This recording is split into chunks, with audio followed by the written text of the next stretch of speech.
അതായത് മരിച്ചു കഴിഞ്ഞിട്ടുള്ള ഒരു ജീവിതത്തിൻ്റെ പുറകെയാണ് എല്ലാവരും ഇപ്പോഴും ചിന്തിച്ചുകൊണ്ടിരിക്കുന്നത്. മരണത്തെ മാത്രമേ എല്ലാവർക്കും കാണാൻ പറ്റുന്നുള്ളൂ.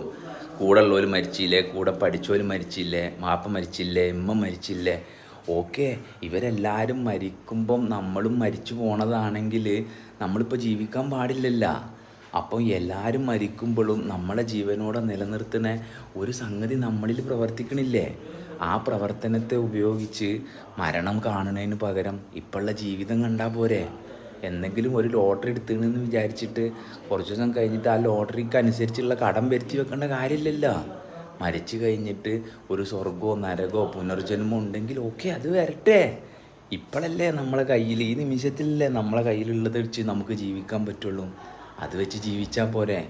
ബാക്കിയുള്ളത് നമ്മുടെ വിഷയമല്ലല്ലോ. ഇപ്പം ഉള്ളത് വെച്ചിട്ട് ഈ സമാധാനത്തോടെ ഇരിക്കാൻ സാധിക്കണം.